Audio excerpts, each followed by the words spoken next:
Namaku Hardi. Usiaku saat itu 23 tahun dan sudah menikah 2 tahun lalu dengan wanita cantik bernama Ivy. Sebenarnya sejak menikah, aku tak ada niat sedikit pun bagiku untuk neko-neko dengan wanita lainnya. Aku begitu bersyukur memiliki Ivy, dan kami juga sudah berjanji untuk menjaga pernikahan sampai kapanpun nanti. Tapi sayangnya, janji itu hanya tinggal janji, karena pada akhirnya, semua berubah saat kami menumpang tinggal di rumah Tante Mary. Dan awal kejadian tersebut bermula sekitar 2 tahun lalu. Di mana saat itu, aku sedang renovasi rumah yang baru kubeli dari hasil kerja kerasku. Semula, kami mengontrak di dekat kantorku bekerja, dan karena kenaikan jabatan yang kuterima saat itu, membuat ekonomi keluargaku semakin baik. Bahkan akhirnya, kami bisa membeli rumah meskipun masih dicicil setiap bulannya. Kami mendapat rumah di tepi jalan yang dulunya bekas kantor koperasi. Dan tentunya, tak ada dapur serta atapnya sedikit usang, sehingga kami perlu merenovasi rumah tersebut sebelum ditempati. Proses renovasi tersebut tentu memakan waktu yang tak sebentar. Diperkirakan akan membutuhkan waktu sekitar 1 bulanan agar bisa ditempati. Istriku menyarankan agar kami mengungsi dulu untuk sementara waktu. Dan pilihannya jatuh pada rumah omnya yang kebetulan masih satu kecamatan dengan kami. Om Juki namanya, beliau merupakan adik dari mertuaku. Beliau sudah berkeluarga dan memiliki 2 putra yang masing-masing sudah bekerja di luar kota. Sehari-hari Om Juki ini tinggal bersama istrinya Tante Mary, dan mereka semua pun tak keberatan untuk menampung kami di rumahnya selama masa renovasi itu berlangsung. Om Juki merupakan sopir truk yang terkadang seminggu sekali pulangnya. Usianya 53 tahun, berbeda 3 tahun dengan istrinya Tante Mary. Tante Mary ini sehari-hari tampil dengan hijab dan meski usianya tak lagi muda, tapi wajah dan lain-lainnya tak kalah dengan anak muda masa kini. Bahkan, jika boleh jujur, beliau lebih cantik jika dibandingkan dengan istriku. Hehehe. Maklumlah, beliau keturunan Arab Jawa, ya tahu sendirilah bagaimana perawakannya.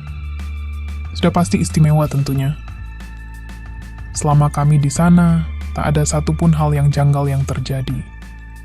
Aku tetap menjalankan peranku sebagai suami dan bekerja seperti biasanya.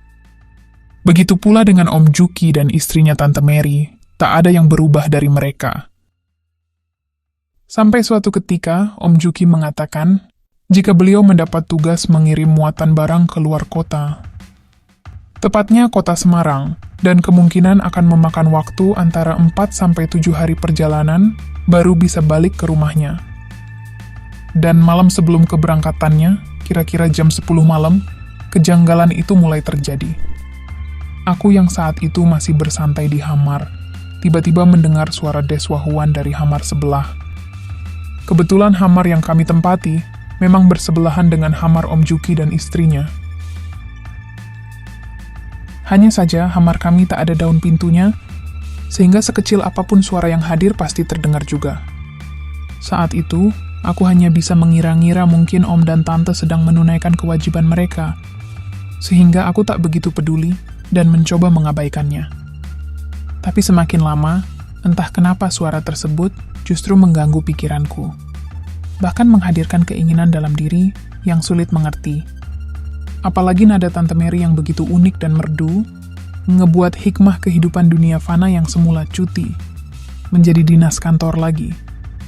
Kutoleh istriku yang terlelap di sampingku, dan berhubung hikmah kehidupan telah hormat karena nada dering itu, akhirnya kuputuskan mengajak istriku menunaikan ibadah saat itu.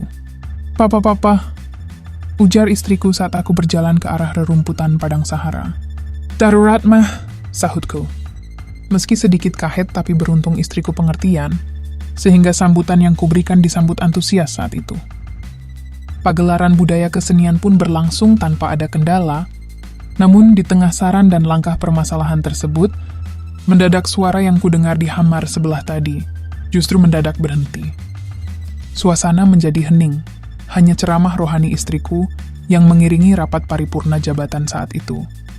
Aku sempat berpikir, apa mungkin Om Juki sudah pensiun dini, sehingga cepat sekali tiba di bandara, Kendati demikian, aku mencoba mengabaikan hal itu dan melanjutkan saran serta solusi permasalahan yang aku alami. Apalagi istriku juga sedang satsetnya, sehingga tak ada alasan untuk pensiun dini. Tapi di tengah permasalahan yang dialami, entah hanya perasaanku saja, sekelebat bayangan melintas lewat depan pintu. Seperti bayangan wanita yang kutaksir mungkin itu adalah Tante Mary. Namun karena istriku tampaknya tak menyadari hal itu, maka kuabaikan bayangan tersebut dan segera menyelesaikan permasalahan serta problematika yang dialami. Lantunan musik qosidah makin bergema, seiring laju kendaraan yang berjalan mengikuti lintasan waktu. Bahkan semakin lama, nada dering ponsel istriku juga makin nyaring saat itu. Hingga kira-kira 1 jam berikutnya, akhirnya acara rapat paripurna negara pun berakhir, dan istriku pun langsung terlelap melanjutkan istirahatnya tadi. Memang begitulah sikap asli istriku. Setelah masalah dan problematika teratasi, ia langsung mendengkur tanpa peduli lagi denganku. Beberapa saat aku terdiam sambil mengatur kembali deru nafas. Sampai tak lama kemudian, ku dengar suara keran hamar mandui yang letaknya di samping dapur berbunyi. Aku mengira jika itu adalah Tante Mary yang hendak membersihkan diri. Berdiam diri setelah rapat paripurna jabatan tadi membuatku lapar. Aku lantas beranjak menuju dapur, siapa tahu ada makanan yang tersisa di sana.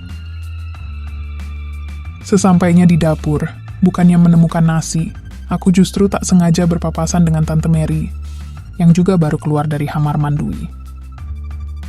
Kamu Har? Ujarnya sedikit kaget mendapati aku berada di dapur saat itu.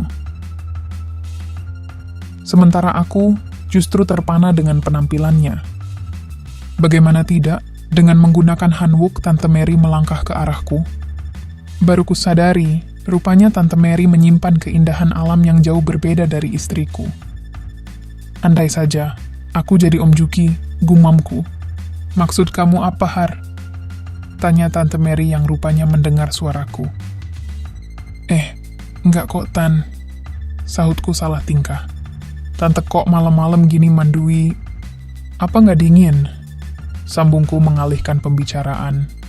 Biasa, Har, gerah, jawabnya sekenanya.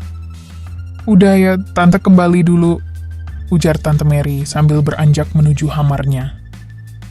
Sementara aku justru terpaku di tempat, mengamati irama jalanan istri Om Juki tersebut. Tapi, di saat aku masih termenung mengamati jalanan Tante Mary, mendadak ia menoleh ke arahku. Konstan saja aku mengalihkan wajah. Meskipun sekilas nampak ia tersenyum melihat tingkahku, sebelum akhirnya kembali melangkah pergi. Dan keesokan hari dan hari-hari selanjutnya berjalan seperti biasa. Hanya saja, setiap kali aku berpapasan dengan Tante Mary, beliau selalu tersenyum dengan senyuman yang sulit ku mengerti. Setelah kejadian tersebut, entah kenapa niat mulia dalam diri kadang timbul kadang pergi.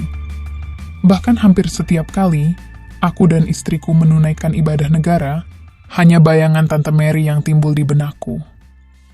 Dan anehnya lagi, setiap kali menunaikan hal tersebut, bisa dipastikan Tante Mary selalu menguin tweets kami seperti waktu lalu.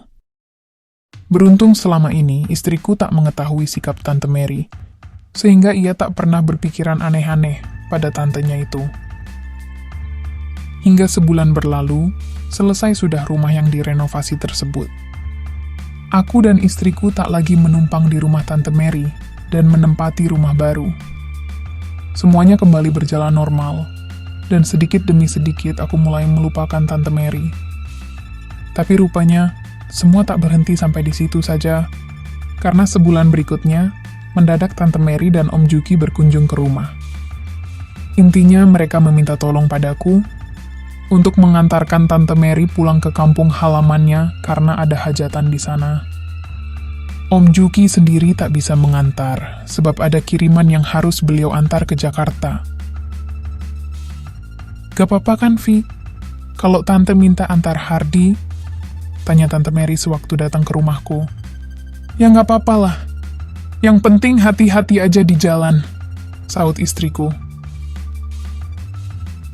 Akhirnya, pada hari yang telah disepakati, aku dan Tante Mary pun berangkat ke desa. Kami berangkat pagi sekali, dan diperkirakan akan tiba sore harinya. Selama di perjalanan, kami banyak ngobrol ngalor ngidul membahas apa saja. Dari makanan sampai politik, kami bicarakan bersama. Inilah awal keakrabanku dengannya. Hingga kira-kira di pertengahan perjalanan, kami memutuskan berhenti sejenak untuk mengisi bensin dan makan di warung sederhana. Di warung sederhana tersebut, entah kenapa Tante Mary duduk begitu dekat denganku. Padahal saat itu, jarang ada pengunjung lain yang datang, dan tentu banyak meja kosong yang tak digunakan. "Tan, boleh tanya sesuatu nggak? Tapi jangan marah ya," tanyaku memulai obrolan. Tante Mary mengangguk. "Tanya apa sih, Har?" Jawabnya. "Soal yang kemarin," sahutku. "Yang mana?" tanyanya. "Itu, pas aku numpang di rumah Tante kemarin." "Oh, iya memang kenapa? Apa benar Tante sering nguin twips kalau aku lagi skibi di Papau-Pau?" Tante Mary tiba-tiba menunduk malu. "Iya sih, kok kamu tahu, Har?" tanyanya. "Ya tahulah, Tan. Kan bukan cuma sekali," sahutku. "Ah, Tante jadi malu," sahutnya. "Loh kok malah Tante yang malu? Seharusnya aku yang malu. Soalnya Tante tahu semuanya," sahutku. Tante Mary hanya menoleh sambil tersenyum. Sementara aku justru makin merapatkan barisanku, hingga tak tahu siapa yang memulai. Saat mata kami bertemu, mendadak sambutan lain pun tercipta saat itu. Tapi di saat aku mulai terbawa oleh arus sungai, tiba-tiba Tante Mary tersadar. "Maaf, kenapa harus begini, Har?" tanyanya. "Maaf Tante, aku nggak sengaja," sahutku. Kami diam untuk beberapa saat, sampai Tante Mary kembali memulai percakapan. "Har?" ujar Tante Mary. "Ya, Tan," sahutku. "Tante sebenarnya ingin seperti Evie," ujarnya. "Maksud Tante?" tanyaku heran. "Ya, kayak Evie yang kemarin itu loh, Har," ujarnya sambil mengedipkan matanya. Konstan saja aku kaget setelah mengerti ucapannya. Tapi, ujarku terbata. "Kamu bisa kan bantu Tante, Har? Tante nggak pernah sampai seperti Evie. Ommu selalu saja hanya sekali. Beda sama kamu, Har," ujarnya. Saat itulah aku juga baru paham alasan mengapa Tante Mary sering menguin twips saat aku sedang menunaikan ibadah. Jadi itu alasan Tante nguin twips selama ini?" tanyaku. Tante Mary hanya mengangguk, tak menjawabnya. "Apa Tante yakin aku bisa membantu masalah Tante?" tanyaku memastikan. Tapi mendadak Tante Mary memberi sambutan, seolah meyakinkan aku dengan keputusannya itu. "Baiklah, Tan," ujarku ngebuat Tante Mary tersenyum. Akhirnya, setelah membayar makanan, kami pun melanjutkan perjalanan ke desa. Namun, bukannya sampai pada tujuan, kami malah mampir ke sebuah penginapan, guna mengatasi permasalahan.